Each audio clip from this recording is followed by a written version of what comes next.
Start हो गया भाई।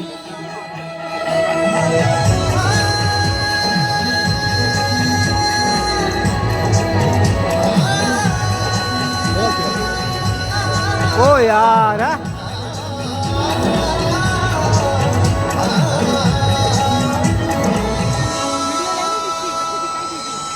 15वीं शताब्दी ये वो अहम समय था जब भविष्य को नया स्वरूप देने वाली शक्तियों का उदय हो रहा था।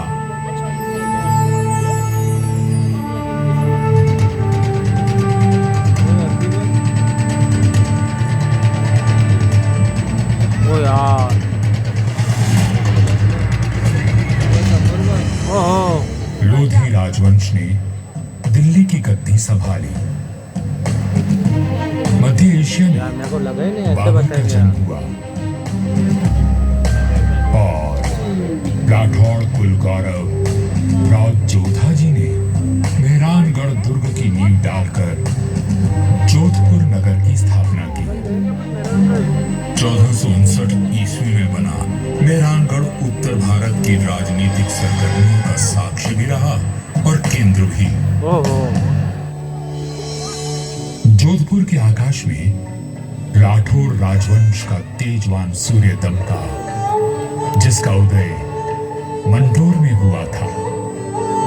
मेहरानगढ़ की उत्तर पश्चिम दिशा में करीब 9 किलोमीटर का फासला तय करेंगे तो मैं अपने बचे हुए अवशेषों के साथ आपका स्वागत करूंगा। मैं किला हूं मंडोर का।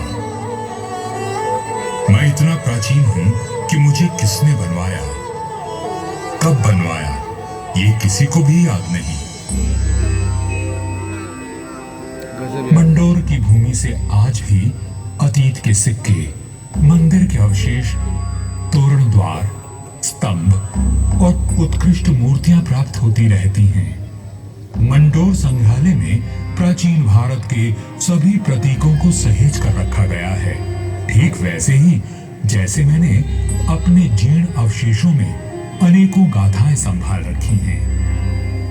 अरावली की पहाड़ियों से घिरा क्या बात है। मंडोर नगर मांडव्य ऋषि की अरावली तपोभूमि पर्वत था और इसका प्राचीन नाम मांडव्यपुर था। महाभारत काल में यहाँ नागवंशियों ने राज किया और फिर गुप्त वंश ने इसे अपने बाहुबल से जीता। चौथी व छठी शताब्दी में हूणों का आगमन हुआ तथा परमारों ने इनके वैभव को बढ़ाया। मारवाड़ का विस्तार सबसे अधिक परमारों की समयावधि में हुआ और उस समय मारवाड़ को नवकोटि मारवाड़ भी कहा जाता था। तो 7वीं शताब्दी में प्रतिहारों ने यहाँ अपना साम्राज्य स्थापित किया और यहाँ के वैभव को बढ़ाया। मेरे साथ चलिए उस बीते हुए काल में जब यह तलवारें खड़कती थी, रणभेरी और नगाड़े कंपायमान होते थे, वीर हुंकार भरते थे और रणबांकुरों के जय घोष से आकाश गूंज उठता था। सन 1394 ईस्वी परिहारों की शक्ति अस्त हो रही थी।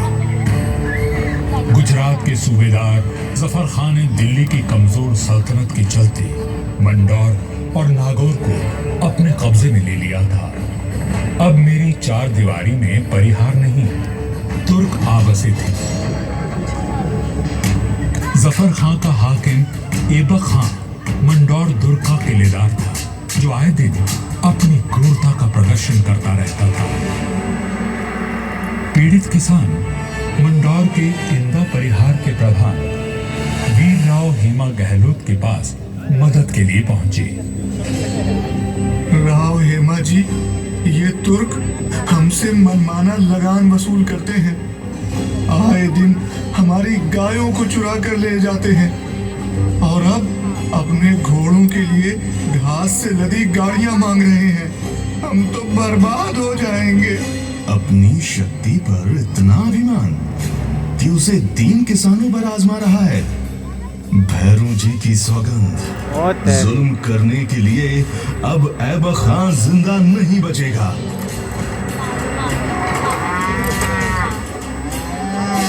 शक्तिशाली शत्रु से लड़ने के लिए बल और बुद्धि से वार करने की योजना बनाई गई। घास की कई 100 गाड़ियां तैयार की गईं और हर गाड़ी में हथियार लिए योद्धा छुपकर बैठ गए।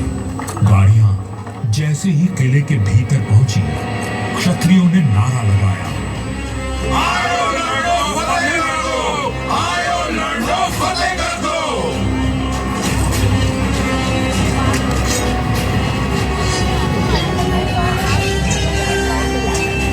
ओए ओए गजब है। इस अचानक हुए प्रहार से तुर्कों को संभलने का अवसर भी न मिला। वीर हेमा गहलोत, समर शूर राव चुंडा राठौड़ और मारवाड़ के वीरों की प्रतापी तलवारें लहराईं तो शत्रुओं के सिरों के ढेर लग गए। गजब है यार। इसी जीत की याद में आज भी मंदौर में राव महोत्सव मनाया जाता है।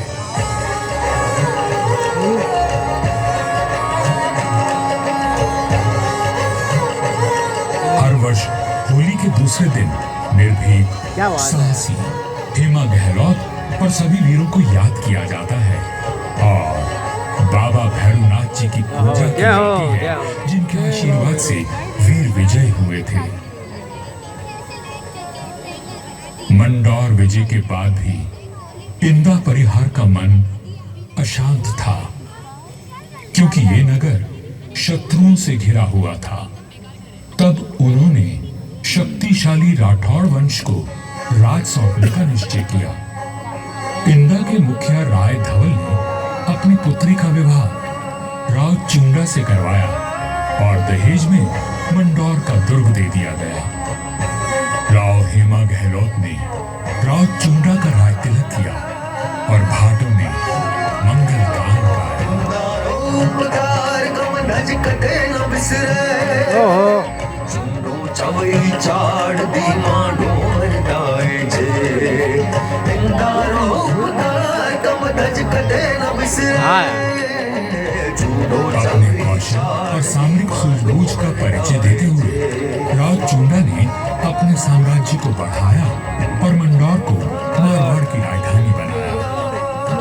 1423 में नागौर के युद्ध में राव चुंडा वीर गति को प्राप्त हुए और उनके पुत्र कान्हा के बाद राजदंड राव रणमल ने संभाला।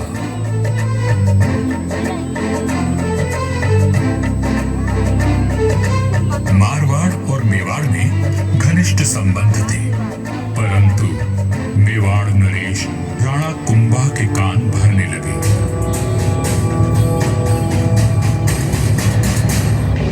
मुझे राव रणमल की नीयत ठीक नहीं लगती राणा। वो आपका राज हड़पना चाहता है।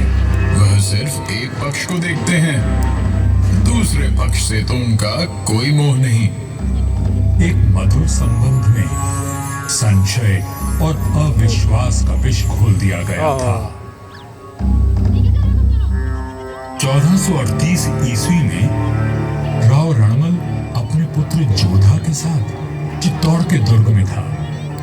रणमल को किसी षड्यंत्र का आभास हुआ और उसने बेटे जोधा को किले से बाहर भेज दिया। पिता की आज्ञा मान जोधा चित्तौड़गढ़ की तलहटी में पहुंचा। तभी एक डोम ने जोधा का ध्यान खींचा, जो एक दोहा गा रहा था।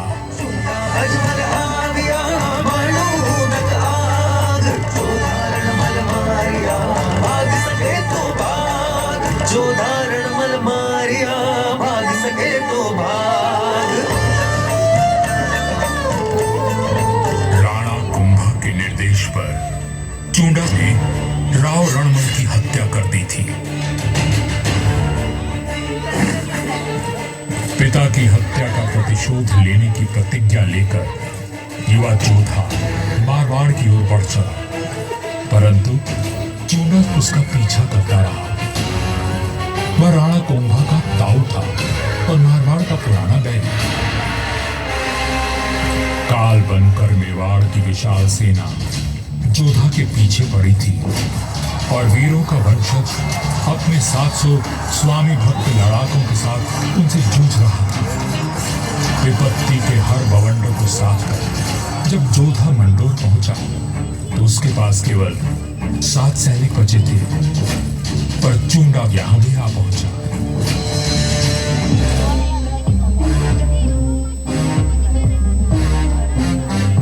चूंडा बोला, मंडोर किले का कोना कोना छान मारो। रणमल ने मेरे भाई राघव देव को मरवाया था, मैं उसके वंश का नाश कर दूंगा। हुजूर, जोधा जांगलू प्रदेश की ओर भाग गया है। आप कहें तो उसका पीछा करें। रहने दो, वहां रेतीले टीलों में भटक कर वो खुद ही मर जाएगा। तुम राणा कुंभा के पास संदेश भिजवाओ, मंडोर पर अब हमारा राज है। पिता की निर्मम हत्या की पीड़ा और राज खो देने का अपमान लिए जोधा भटक रहा था। हर ओर शत्रु घात लगाए बैठे थे, पर जुझारू जोधा ने आस और विश्वास नहीं खोया। 15 वर्षों तक संघर्ष और अथक प्रयास करने के बाद जोधा ने दुर्भाग्य को जीत लिया। चूंडा की मृत्यु हो चुकी थी और मंडोर को राज जोधा ने फिर से जीत लिया था। समय बदल रहा था और देश पर विदेशी आक्रमणकारियों का संकट घिर आया था। ऐसे में एक दूसरे से लड़ने के बजाय मारवाड़ और मेवाड़ ने संधि कर ली।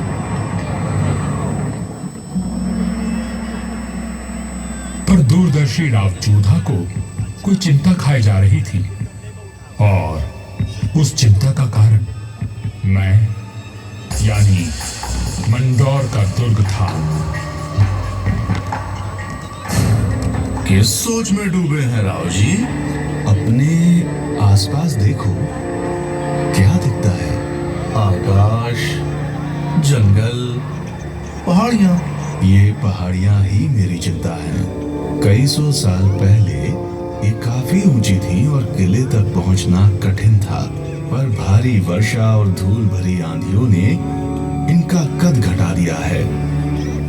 राव जोधा की बात पीड़ादायक परंतु सत्य थी। मैं भी अब बूढ़ा और कमजोर हो चला था, सो मेरा त्याग करके मेहरानगढ़ का निर्माण किया गया और ये सही फैसला था। भारत में जब मुगलों का आगमन हुआ तो राठौड़ राजवंश ने उनसे सीधी टक्कर ली और हार माने बिना संघर्ष करते रहे। इस सब में मेहरानगढ़ ने प्रमुख भूमिका निभाई। जोधपुर का इतिहास प्रेरणादायक वीर गाथाओं से भरा हुआ है। त्याग और देशभक्ति के कीर्तिमान स्थापित करके इतिहास में अमर हो जाने वाले वीरों ने जोधपुर का सर सदा ऊंचा रखा है।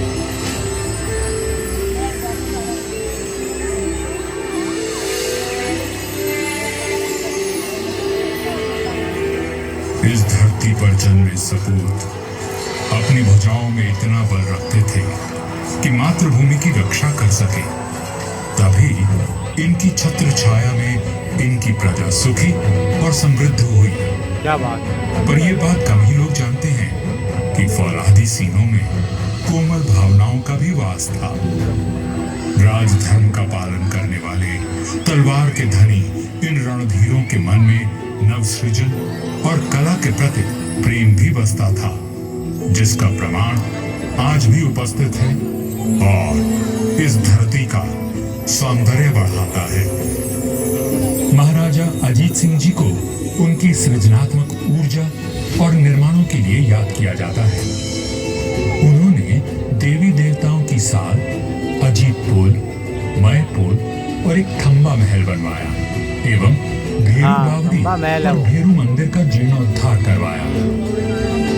उन्होंने अपने पिता महाराजा जसवंत सिंह जी के भव्य देवल का निर्माण भी करवाया, जिसके विशाल स्तंभ एवं गर्भगृह का अलंकरण दर्शनीय है। सभा मंडल का दृश्य पौराणिक आख्यानों का स्पष्ट दर्शन देता है। प्रस्तरों पर उत्कीर्ण भाव भंगिमाएं शिल्पकला का श्रेष्ठ उदाहरण है। महाराजा जसवंत सिंह जी द्वितीय ने मंडौर को दर्शनीय बनाने पर विशेष ध्यान दिया। उन्होंने मंडोर बाग में 100 से अधिक प्रजाति के वृक्ष लगवाए, जो उद्यान की अहमियत को और अधिक सुंदरता प्रदान करते हैं।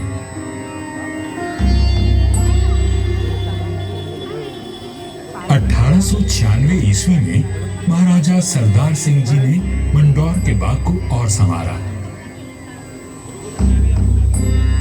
महाराजा उम्मेद सिंह जी के समय 1923 और 1947 के बीच मंडोर उद्यान को आधुनिक रूप देने हेतु कई कार्य करवाए गए, जैसे नागादड़ी नहर का जीर्णोद्धार, देवलों व महलों के पास सुंदर बाग विकसित किए गए।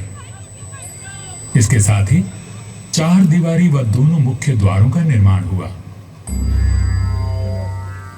मारवाड़ नरेश राव गंगा राठौर जी ने कहा था, नाम तो गीतड़ा या भीतड़ा सूर्य।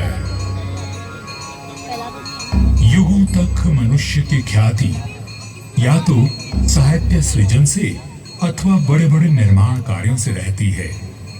राठौड़ राजवंश अपने पराक्रम और निर्माण के लिए अमर रहेगा। मंडौर में स्थित थड़ों एवं देवलों पर बनी अद्भुत मूर्तियां शिल्पकला की नायाब मिसाल हैं। मारवाड़ के सर्वाधिक शक्तिशाली नरेश राव मालदेव जी से लेकर महाराजा अजीत सिंह जी के देवल आज भी सुंदर नक्काशी एवं बेजोड़ वास्तुकला की छाप छोड़ते हैं।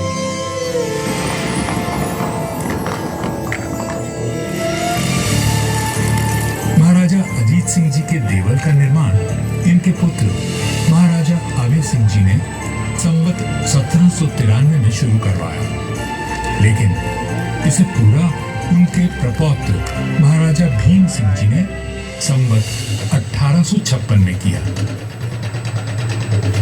ये शानदार आ रहा है।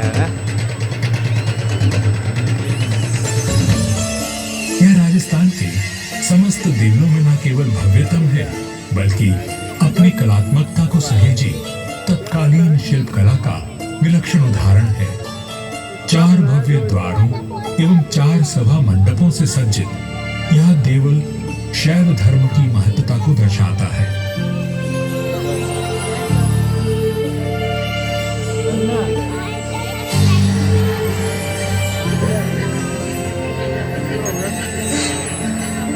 आजादी के पश्चात यहाँ कई विकास कार्य करवाए गए और 1968 में यहाँ के महलों में संग्रहालय की स्थापना की गई।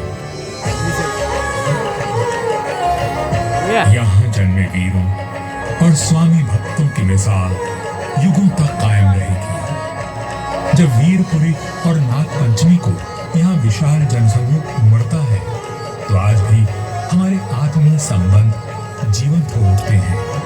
उनकी आंखों में उमड़े प्रेम और श्रद्धा को देखकर मन भाव विभोर उठता है। सदियों के संबंध आज भी अटूट हैं।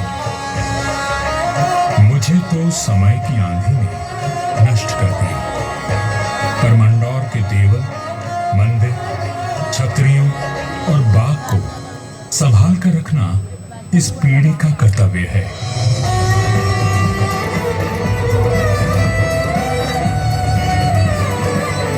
मंडौर दुर्ग है साक्षी, करता गौरव गान, कैसे कैसे वीर हुए, थी कैसी उनकी शान।